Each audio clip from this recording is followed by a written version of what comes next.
اللهم صل وسلم وبارك عليه. Assalamualaikum warahmatullahi wabarakatuh. Allahu Akbar, Allahu Akbar, Allahu Akbar, walillahil hamd. Innal hamdalillah nahmaduhu wa nasta'inuhu wa nastaghfiruh wa na'udzu billahi min sururi anfusina wa min sayyiati a'malina may yahdihillahu fala mudhillalah wa may yudlilhu fala hadiyalah. Asyhadu an la ilaha illallah wahdahu la syarikalah wa asyhadu anna Muhammadan abduhu wa rasuluh.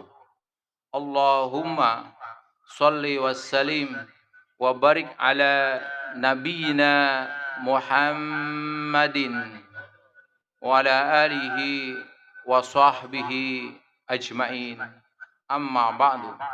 Qala ta'ala ya ayyuhalladzina amanu taqullaha haqqa tuqatih wa la tamutunna illa wa antum muslimun. Allahu akbar, Allahu akbar, walillahil hamd.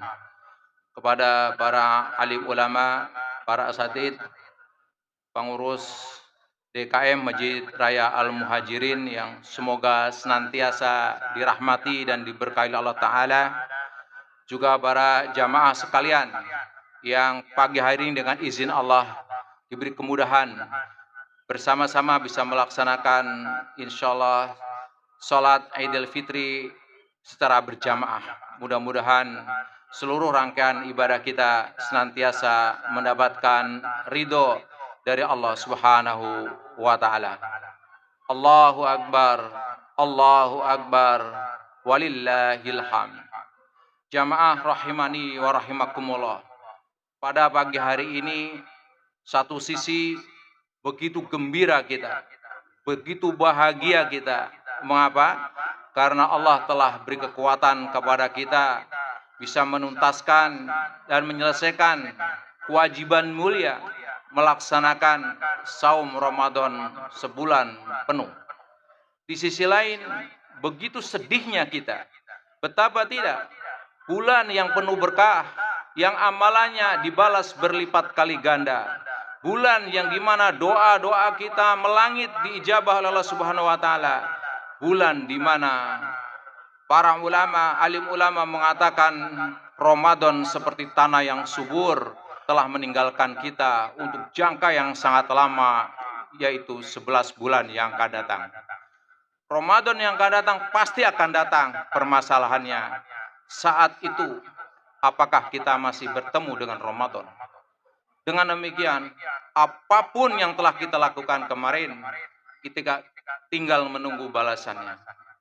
Jamaah rahimani wa rahimakumullah. Allahu Akbar, Allahu Akbar, walillahil hamd.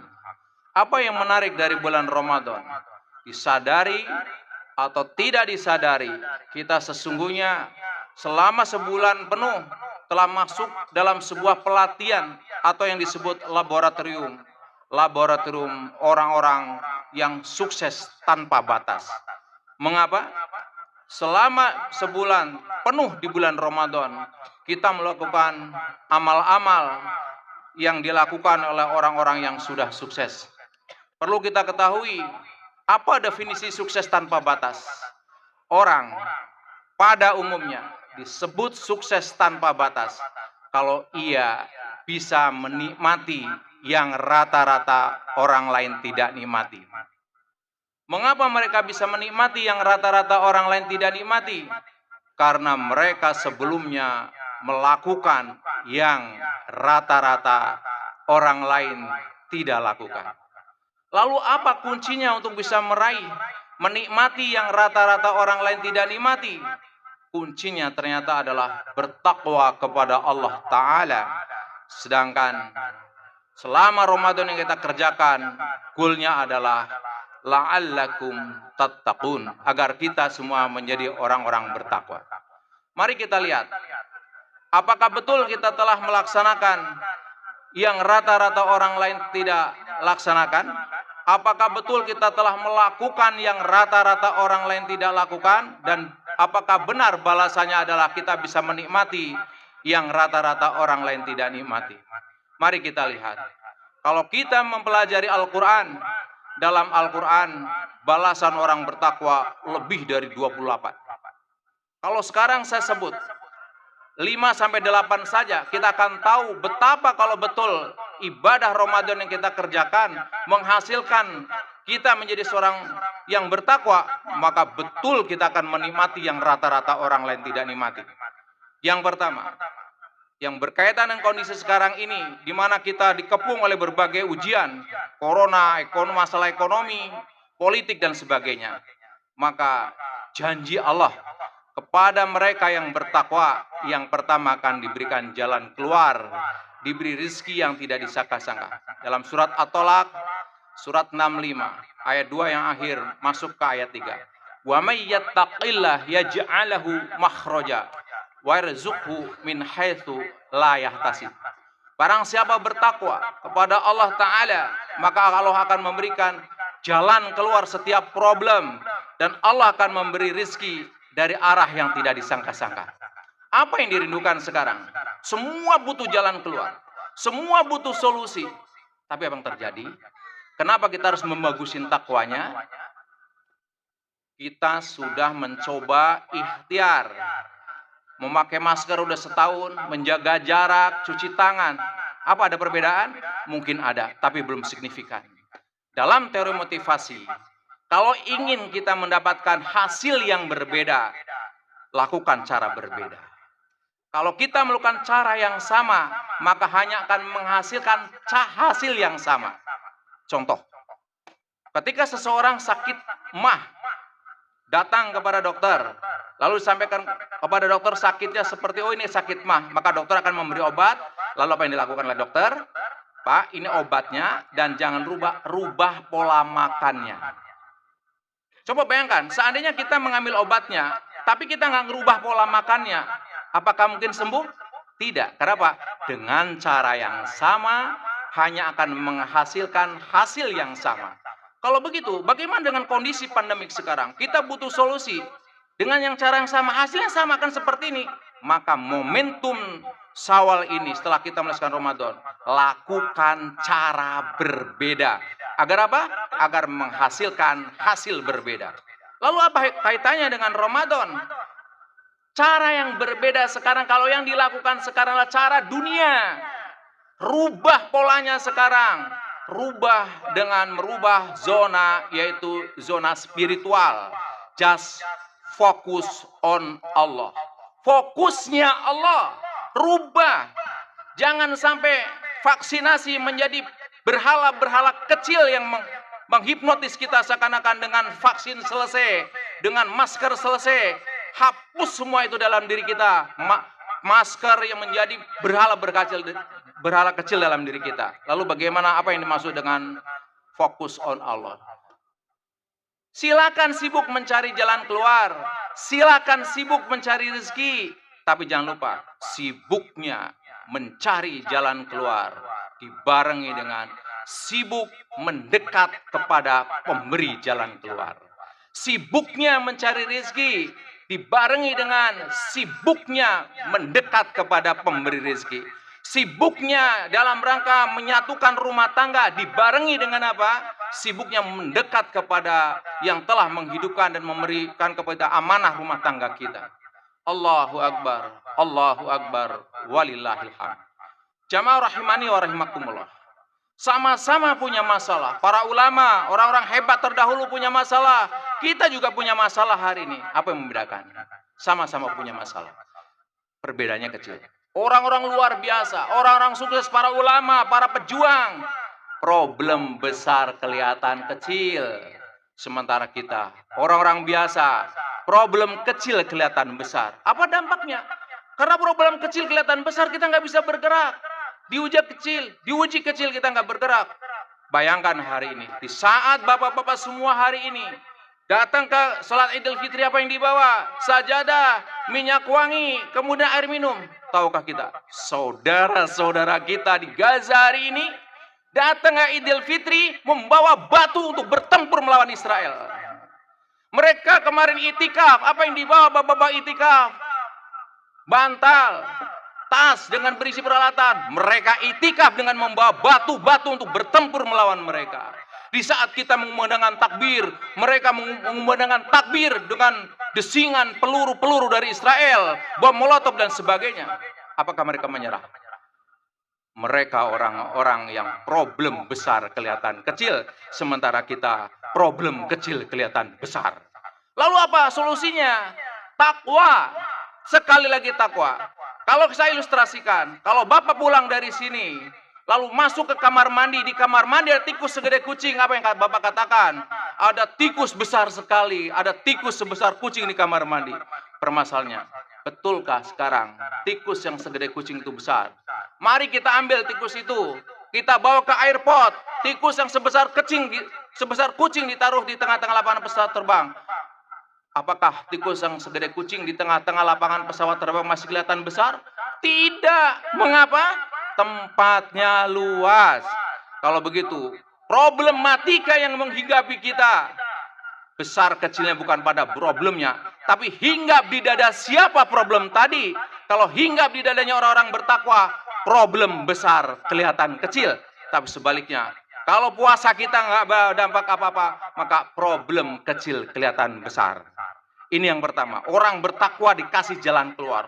Bagusi, sekarang apa yang telah kita lakukan, dibumikan setelah Ramadan. Karena tidak hanya jalan keluar yang Allah akan berikan kalau kita membumikan nilai-nilai amalan takwa selama Ramadan. Di samping dikasih jalan keluar, dikasih rezeki yang tidak disangka-sangka, dimudahkan segala urusannya, diberkahkan hidupnya, diampuni dosanya, dilipat kali gandakan pahala, dan pada akhirnya insya Allah mati masuk surga. Allahu Akbar, walillahil hamd. Itu gambaran orang-orang yang bertakwa diberi oleh Allah untuk bisa menikmati yang rata-rata orang lain tidak nikmati. Karena betapa banyaknya balasan takwa. Khotib menulis sebuah buku dengan judul Rahasia Sukses Tanpa Batas. Di sana dikupas secara tuntas bagaimana orang-orang sukses tanpa batas adalah kuncinya takwa. Pertanyaannya adalah, saya ingin menikmati yang rata-rata orang lain tidak nikmati. Kabar buruknya adalah kita tidak akan menikmati hanya dari apa yang kita inginkan. Kita ingin masuk surga, nggak bakal masuk surga kalau amalannya yang dilakukan bukan amalan orang calon penghuni surga. Kita ingin kaya, nggak bakal kaya kita kalau amalannya bukan amalan orang-orang yang menghantar menjadi kaya. Kabar baiknya adalah kita akan menikmati dari apa yang kita lakukan. Lalu apa yang dilakukan oleh orang bertakwa? Dalam Al-Quran jelas, kalau selama Ramadan, penghias amalan Ramadan di samping sholat tarawih adalah membaca Quran. Maka orang-orang yang bertakwa ciri hanya adalah selesai Ramadan tetap berinteraksi dengan Al-Quran. Kenapa? Pegangan orang bertakwa adalah Al-Quran. Allah berfirman, "Dzalikal kitabu la raiba fi hudal lil muttaqin." Kitab ini, Quran ini tidak ada keraguan di dalamnya, petunjuk bagi mereka yang bertakwa. Perjalanan dakwah khotib kepada beberapa negara termasuk di Eropa, mendapatkan suatu pelajaran spiritual. Ada seorang mu'alaf di Eropa sana, di penjara. Ketika di penjara, disiapkan buku-buku oleh penjara tadi. Ada seorang yang datang lihat rak lain sudah rusak semua, ada satu rak yang belum rusak. Maka calon mu'alaf ini mengambil rak yang masih bagus, ternyata punya orang Islam. Ketika dibuka, persis surat Al-Baqarah tadi. Dibaca oleh dia, buku ini tidak ada keraguan di dalamnya. Langsung gemetar dan dia bertanya, buku apakah ini? Kalau buku ini tidak ada keraguan di dalamnya, berarti yang menulis buku ini, yang menciptakan buku ini maha sempurna. Bayangkan, pernahkah Bapak? Mohon maaf yang dosen, penulis buku. Pernah membaca? Ada buku diawali dengan buku saya tidak ada keraguan di dalamnya. Siapa yang beri nulis begitu? Saya penulis 5 buku sudah tulis. Selalu dikasih pengantar. Kalau ada saran dan kritik, kasih tahu saya. Kenapa? Saya jelas banyak kekurangannya. Al-Quran membuka dengan kata, kitab ini tidak ada keraguan di dalamnya. Kalau begitu, kalau Allah menyampaikan, barang siapa bertakwa akan dikasih jalan keluar, hakul yakin benar. Ini yang pertama, pegangnya Quran. Jangan mengatakan bertakwa kalau belum berani interaksi dengan Al-Quran. Yang kedua, ciri orang-orang yang bertakwa adalah tentu dia mendirikan sholat. Dan yang istimewa adalah sholat malam. Allah berfirman, kanu qalilan minal laili ma yahja'un wabil ashari hum yastaghfirun. Kenapa tadi di rumah dikatakan laboratoriumnya orang sukses? Karena orang sukses melakukan yang rata-rata orang lain tidak lakukan. Di saat orang lain tidur, dia bangun bertahajud. Tadi cirinya, orang bertakwa sedikit tidur di waktu malam. Dan di waktu sahur, dia istighfar. Karena itu bumikan amalan sahur kemarin, teruskan, bangun, tahajud, beristighfar. Kita udah capek dengan cara dunia. Rubah zona kita, harus masuk ke rubah zona spiritual. Mungkin Bapak pernah lihat dalam satu ayat Kauniyah, ada pertarungan antara elang dengan ular di darat. Elang dililit sama ular. Kalau elang mau melawan bisa, dipatok mati dia. Tapi elang merubah zona, dia terbang. Nggak perlu dipatok, bergutop, terbang tinggi, ular yang melilit jatuh. Kenapa? Kehabisan oksigen. Hari ini, nggak saatnya lagi kita bertempur dengan cara-cara yang rubah zona, lakukan cara berbeda agar menghasilkan hasil berbeda. Kalau kita tetap dengan cara yang sama, maka kita nggak akan move on. Kita akan seperti ini. Kenapa? Dengan yang cara yang sama, hanya akan menghasilkan hasil yang sama. Allahu Akbar, Allahu Akbar, walillahil hamd. Ciri yang lain, ciri orang bertakwa adalah alladzina yunfiquna fis sarra'i wad dharra'i wal kadhiminal ghaidha wal 'afina 'anil nas. Ciri orang bertakwa berikutnya, dia melakukan yang rata-rata orang yang tidak lakukan apa? Orang-orang bertakwa mau berinfak dalam keadaan lapang dan sempit. Kalau kita sedekah dalam keadaan lapang, biasa. Walaupun itu juga tidak mudah. Orang-orang hebat melakukan yang rata-rata orang tidak lakukan. Dia sedekah walaupun dalam keadaan sempit. Dan yang menarik, yang kaitan dengan hari ini adalah orang-orang bertakwa berani memaafkan kesalahan orang lain. Orang-orang bertakwa berani menahan marah. Kalau selepas ini marah kita belum terkendali, artinya puasa kita harus dievaluasi. Kalau selepas ini kita belum bisa memaafkan, seringkali kita menyalahkan pasangan kita, membuat kesal, anak kita membuat kesal, teman organisasi membuat kesal. Bukan mereka membuat kesal, Allah lagi menguji kita. Benarkah doa kita ingin dikabulkan? Bisa jadi malam tadi kita menjerit, menangis, ingin dikasih jalan keluar karena kebutuhannya banyak. Bisa juga kita ingin diampuni dosanya. Bisa juga ingin diantar untuk menuju sukses. Allah aminkan. Tapi jarang sekali toh. Begitu salat tahajud, assalamualaikum, sebelah kanan ada duit 10 juta. Kebutuhan kita 20, sebelah kiri 10 juta. Agak sulit diterima itu, kalaupun ada. Allah memberi dengan jalan, apa? Pastikan orang tadi memang orang bertakwa. Cirinya apa? Diuji. Coba ketika disakiti oleh istri, bisa memaafkan tidak? Padahal ketika tahu, saya nggak salah, kenapa istri saya ada reaksi yang membuat kita jadi marah? Oh ini, peladang amal buat saya. Berarti ladang agar saya bisa memaafkan kesalahan istri saya. Agar ladang saya bisa menahan marah. Kalau saya bisa nahan marah, saya bisa memaafkan orang lain, berarti saya termasuk orang bertakwa. Kalau saya termasuk orang bertakwa, insya Allah Allah kabulkan seluruh hajat kita. Masya Allah, tapi sayang, Allahu Akbar, Allahu Akbar, walillahi.